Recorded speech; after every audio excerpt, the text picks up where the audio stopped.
مولاي صل وسلم دائما أبدا على حبيبك خير الخلق كلهم. نبوي سيرة والثقلين محمد په دې خبرونه کې به تاسو ته د رسول الله صلی الله علیه وسلم د ژوند حالات په تفصیل سره وړاندې شي.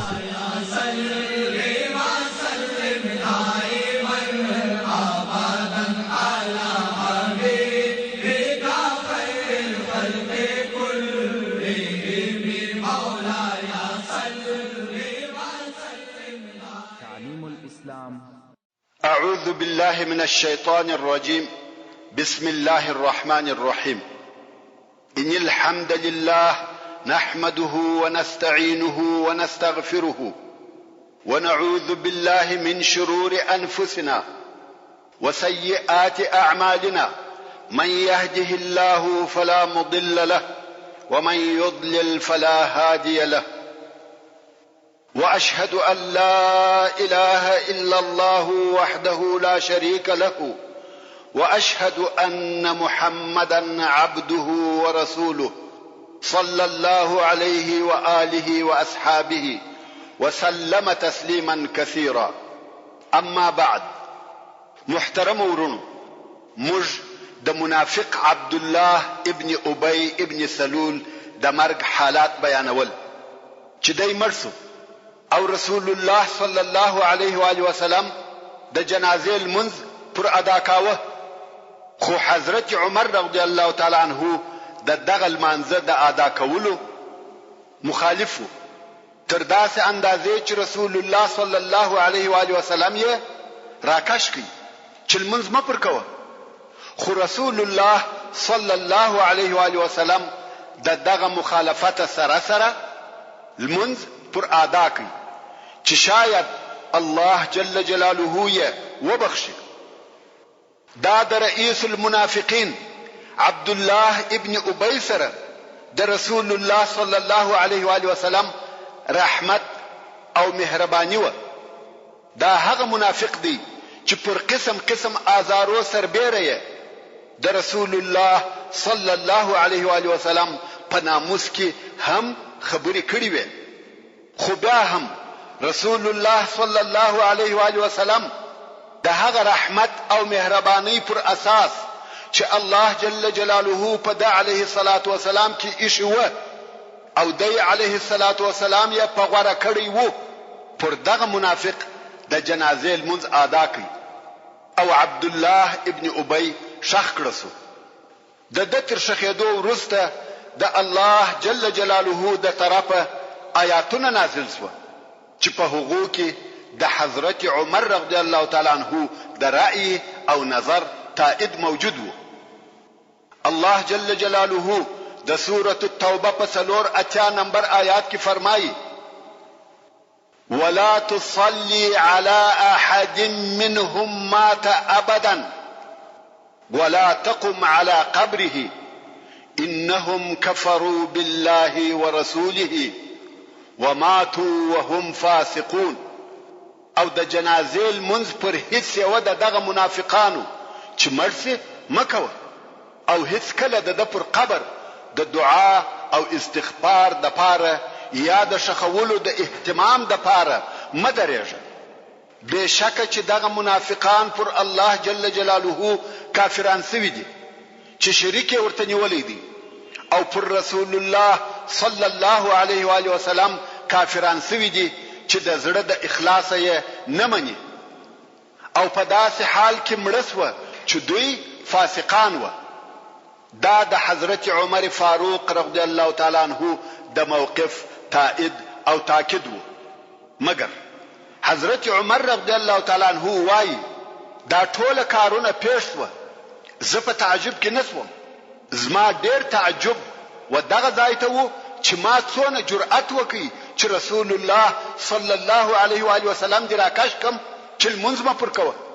زه څنګه دونه دلاوره او د جرأت خاوند سوم چې چې رسول الله صلی الله علیه و آله وسلم را کشوم. د رسول الله صلی الله علیه و آله وسلم په مقابل کې دغه جرأت ما ته ډیر عجب ښکاره کېدی، خو لکه چې د الله جل جلاله اراده و چې داسې وسی. د رسول الله صلی الله علیه و آله وسلم د لور ام کلثوم رضی الله تعالی عنها وفات. ورونو دا خو تاسو ته معلومه ده چې رسول الله صلی الله علیه و آله وسلم څلور لونې درلودې، چې اوله او تر ټولو مشره لور یې زینب رضی الله تعالی عنها و چې د ابو العاص رضی الله تعالی عنه په نکاح کې و، او قصه مخکې درته بیان شوې ده. او دوهمه لور یې چې رقیه رضی الله تعالی عنها نومېده او د حضرت عثمان رضی الله تعالی عنه ښځه وه.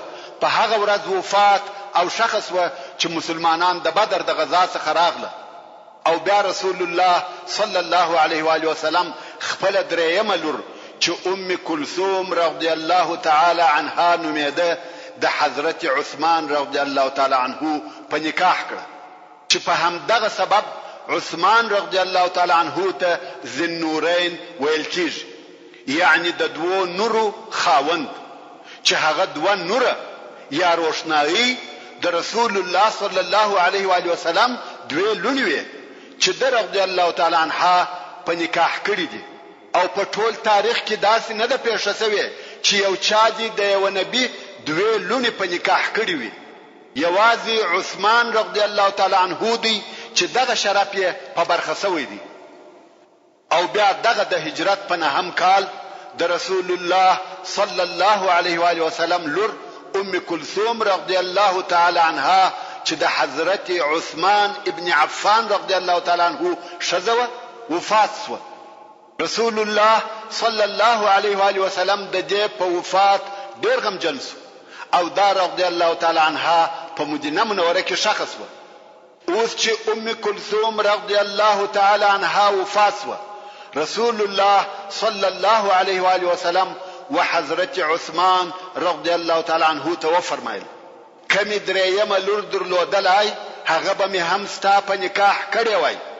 او د رسول الله صلی الله علیه و آله وسلم څلورمه لور چې حضرت فاطمه رضی الله تعالی عنها و د حضرت علی رضی الله تعالی عنه په نکاح کې و.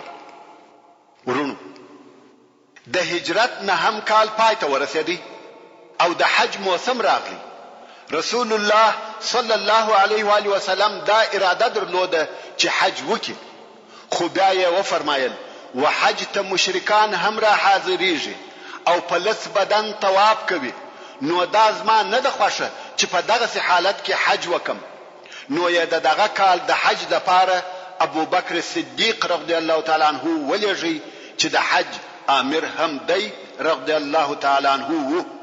امام بخاری د ابو هريره رضی الله تعالی عنه څخه روایت کوي چې رسول الله صلی الله علیه و آله وسلم ابو بکر صدیق رضی الله تعالی عنه وهغه حج ته ولېږي چې تر حجة الوداع د مخو، او دی رضی الله تعالی عنه یې دغه حج امیر مقرره کړ.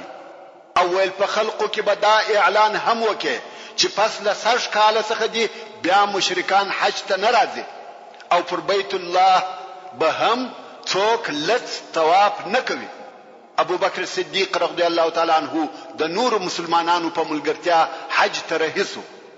په دغه کال د مسلمان حاجانو شمیر ډیر زیات نو. ابو بکر صدیق رضی الله تعالی عنه د حج په نیت و مکه مکرمه ته رهیدي.